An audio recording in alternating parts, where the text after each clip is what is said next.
Welcome to the Works of Wonder podcast. This podcast was inspired by the powerful message of Beyond Words, the Art of Effectively Communicating with Your Children, written by Dr. Beth Long. Beth is a licensed professional counselor, a board-certified behavior analyst, and the founder of Works of Wonder Therapy here in Montgomery, Alabama. Each week, we'll talk through real stories, practical tools, and faith-rooted insights that help parents lead with grace rather than fear. We hope you enjoy it. Back. Look at our new setup. We got rid of the uncomfy chairs. We did. And the awkward table. We're looking pretty fly. All right. Today we're going to be talking about controlling what you can and the parenting shift that changes everything. So many parents feel like everything is out of their control. There's so many things: academics, emotions, behavior, technology, mental health, just so many things on the table when you're parenting. But you teach that there are powerful things that parents can control. Yes. What does it mean to control what you can in parenting? I think on a basic level, it makes you feel empowered. Yeah. Right? If you go, oh, no, but I can do this. But it also kind of helps you have a lot of grace and compassion for yourself. Mm-hmm. And you accept, I can't control these things, even if my mother or the child's teacher or if other people are expecting me to. I have no control over this. Right. So it helps you kind of just be able to see things a little more realistically. Right. And so when you focus on controlling what you can, it just zones in on what you're supposed to be doing. Exactly. It makes it easier. Yeah. It does. It does. Why do you think parents today feel so powerless? I think, honestly, probably because there's more noise than there ever has been. It's loud. It's so loud. And, you know, the world is full of little sound bites or quotes or things. And it causes all these parents to think about things, and it just distracts you from what's important. Mm-hmm. And that leaves you feeling powerless. Why? I think especially all the, if you do this, you're a good parent, like especially for parents in that area, you're going to be more reactive and less intentional, but you also might be tempted to go, oh, well, it's just all out of my control anyway. Right. So we just want to regain control of what we can. Right. And accept what we can't. What happens when parents begin focusing on what they can control instead of what they can't?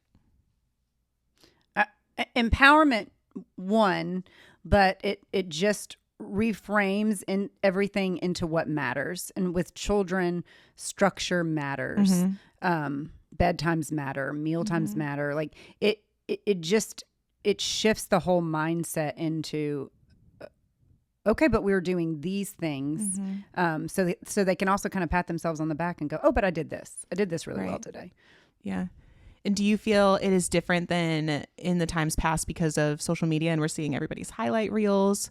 We're seeing so many how-tos. Everyone is an expert. Yes, definitely that. I also just think the world has just become a little more distracted, with all the different things, right. And so it's the social media, it's that, but it's everybody's opinions. And like you said, everybody's an expert. And anyway, so yeah, it helps you stay a little more focused on what truly matters. Right. And it's empowering to know what you can do. There's also been a shift in mental health, in parenting.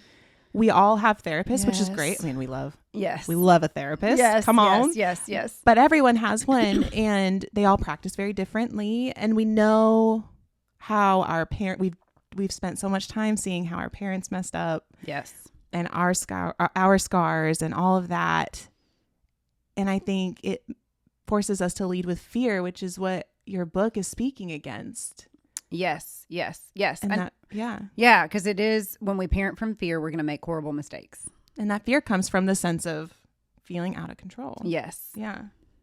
How does the shift reduce that anxiety? So what specifically happens when a parent feels empowered? So, right, to reduce anxiety, we just do the hard thing. Right. We stop thinking, we just move forward. So it helps people know where to start. So instead of, but what if this, what if, right? On a basic level, anxiety is what if. And so it helps them step back and go, this is what we do. the what ifs may still be there, but there's empowerment in it. Right. Well, let's get into the controllable pillars that you talk about in Beyond Words. Okay. The first one is education and cognitive growth. What is that? What does that mean? It is honestly just making sure that your child is developing in the cognitive levels. Okay. So if we're talking about a little bitty kid, are they learning to identify their colors and shapes? Are they playing and thinking and growing? And then as they get older, are you helping them do their homework? Mm-hmm. Are you freaking out when they do their homework? Mm-hmm. Or are you being calm and compassionate? Are you, just because your first grader writes their B's backwards doesn't mean you need to rush out for dyslexia testing. That's very developmentally appropriate. And so it's just kind of going, okay, I'm the parent. This is a great way to use the internet, is to go, my child struggles having their homework. What are some tips and tricks? Like, one thing we always tell parents is break it up. So many parents want to sit down and do first grade homework for an hour. A first grader cannot do that, but they can do 10 minutes at a time. And, so, okay, we're going to do these few math problems. Now we're going to play a little bit. These few math problems. Now we're going to play. And just making sure that you are doing your due diligence in exposing your child to educational material. You're reading with them. You're just taking them places where they're learning exciting things. So that is something every parent can control. Right. So within that pillar, you can control reading to your child. You talk about creating a learning environment apart from reading to your child. What does that look like? It looks like so many parents will say, oh, we let our kids play on their iPads in the car. Mm-hmm. The car is a great place, right? So teaching little bitty kids to go point out the alphabet on road signs, or talking about how things work as you're driving down the road, or just at the dinner table as they get a little bit older, saying, hey, I want you to bring something you learned today from school and we want to talk about it. Or I want you to bring an event that happened that it may be on the news, or it's just creating opportunities for cognitive development. Yeah. It's being present and seeing every part of your day as a opportunity for connection and education. Yes. Not just designated times. Right. Exactly. Yeah. Exactly. So the second pillar is discipline and behavior. We have an episode all about discipline. So be sure to check that out if you want to hear more about this topic, but we'll get into it just a little bit. Okay. You say parents should stop unsafe or destructive behavior immediately. Why is clarity kinder than negotiation? If your child is doing the wrong thing, stopping them. I love how you said that. It's kinder than negotiation. They need you to be the parent. Mm-hmm. They need you to come in and say, I will not let you do that.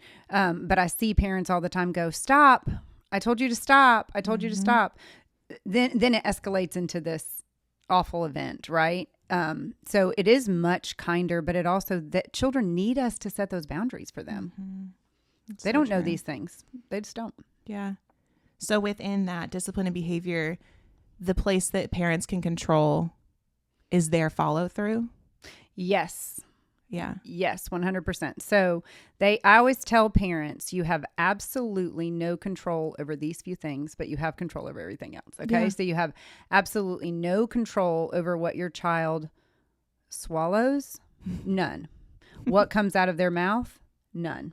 You have no control over how they feel. You have no control over if they go to the bathroom or don't go to the bathroom, mm-hmm. right? And sadly, you have no control over if they go to sleep. Oh. You can put them to bed, but you cannot control if their little body goes to sleep. But other than that, you have a lot of control. Mm. And it's important to remind parents of that. I feel like in the world today, we are encouraged to take a step back in parenting. Yes. And let your child be free and not controlled. Yes. But there's power and freedom in surrender for that child. Yes. They need that. Yes. And because I really do believe most quote unquote bad behaviors are skill deficits. Yes.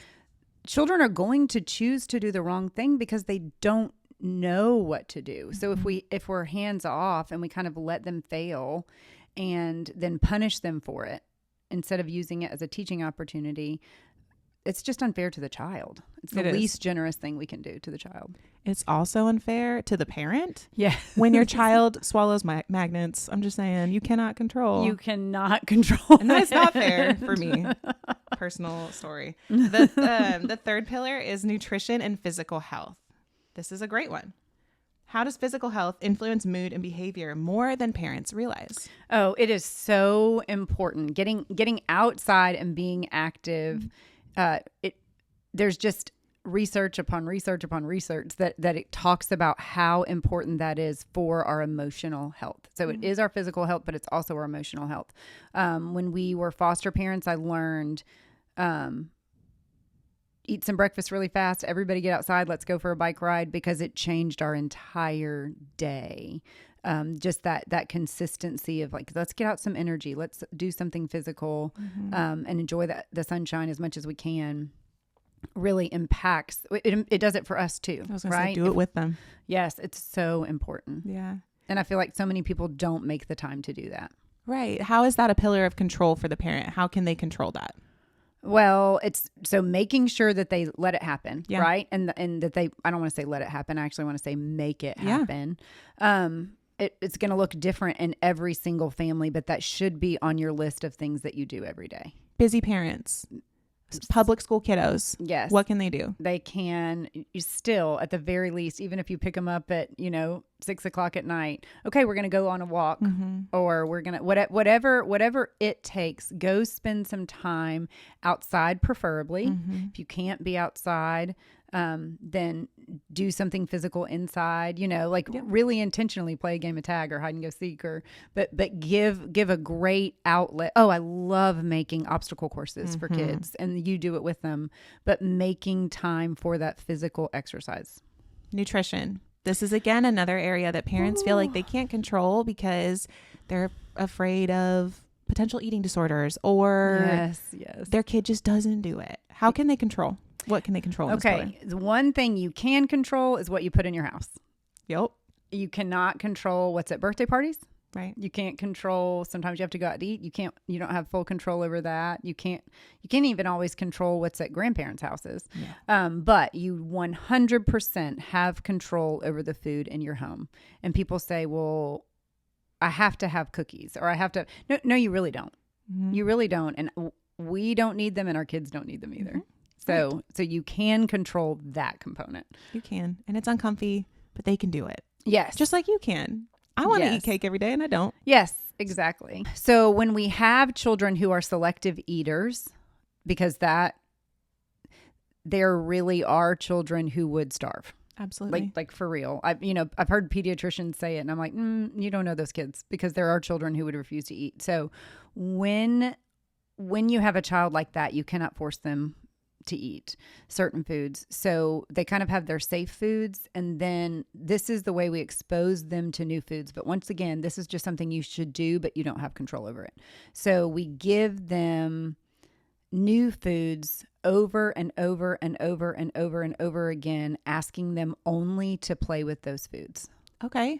So we're exposing them and desensitizing them to the quote unquote fear of the food, but it helps them get to a comfortable place, and then we kind of change the play. So it's okay, kiss your cheek with the strawberry or whatever, kiss your lips, lick it, and then bite it. You're slowly moving to that, but it may start with put it in a glass and stir it up and make a potion. But as soon as you say to those selective eaters, eat this, they're done. It's over, right? So, but that's how we but once again, that's something that we do, and it is very helpful, and I have seen it work, but you can't control the fact that child will not swallow that food. You have no control over that.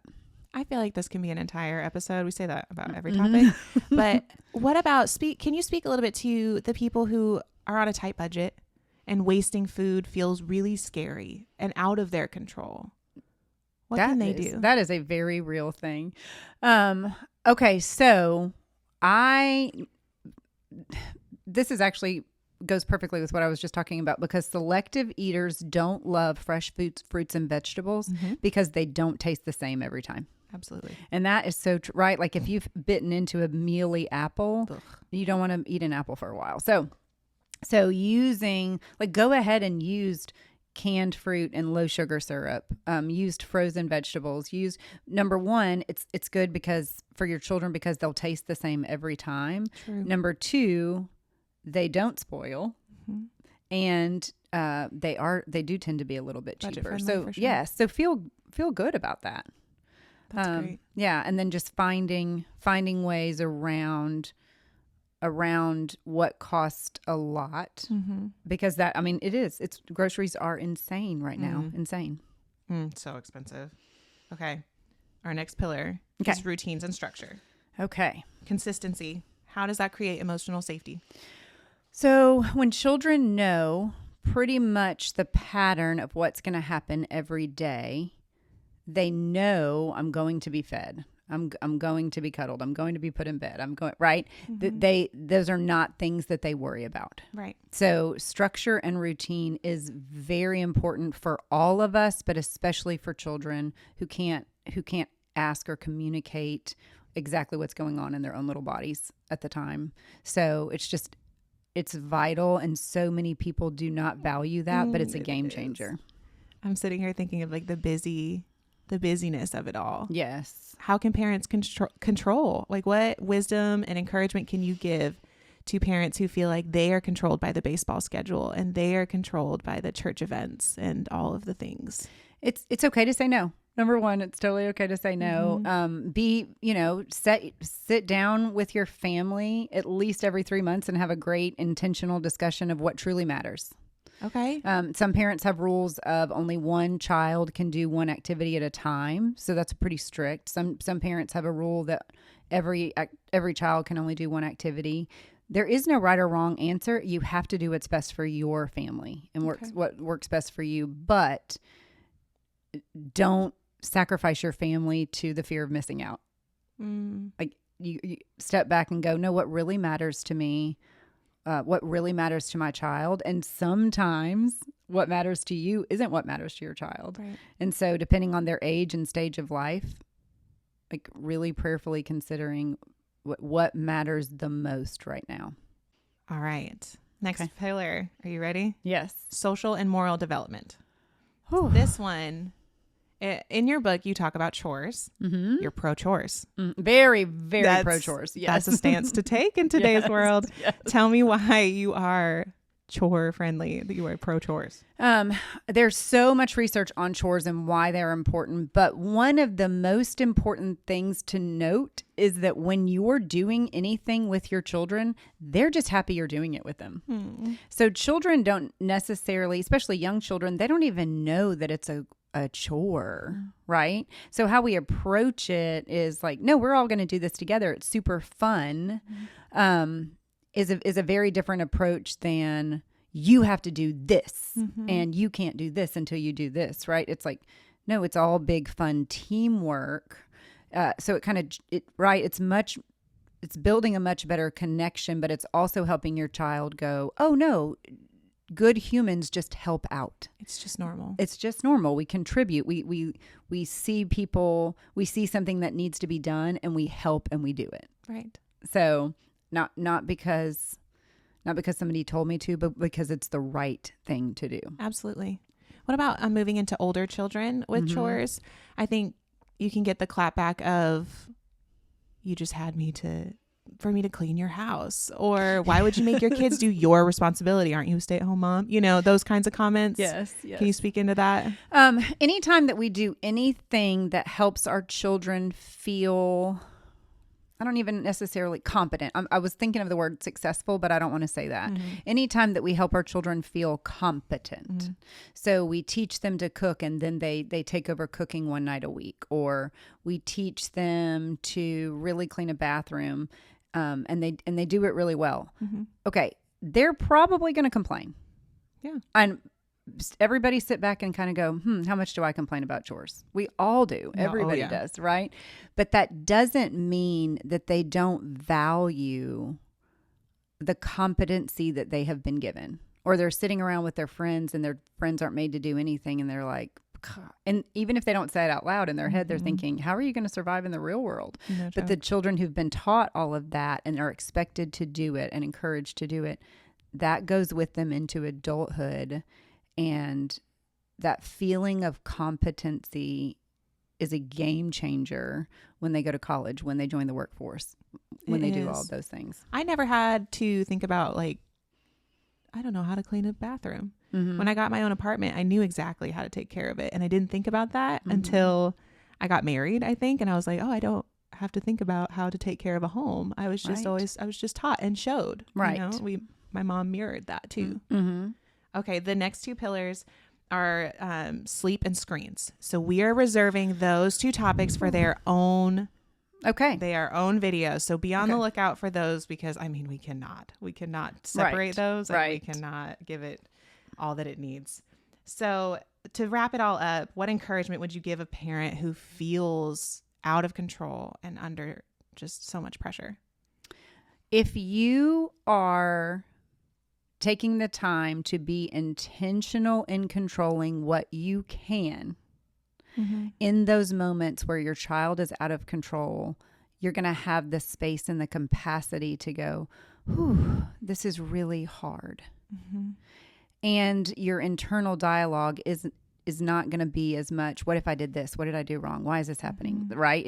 It's going to be more of, whew, this is just a really hard moment. My child's having a hard moment.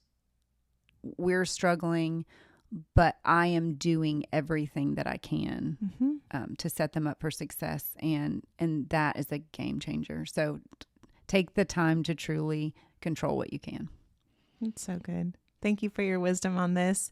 Be sure to follow Dr. Long on Facebook, Instagram, TikTok, all the places. Also, Works of Wonder Therapy has Facebook, TikTok, and Instagram. And be sure to follow the podcast and so you don't miss a single episode. Thank you so much. You're so welcome. Always be kind and honest, because it works wonders. It does.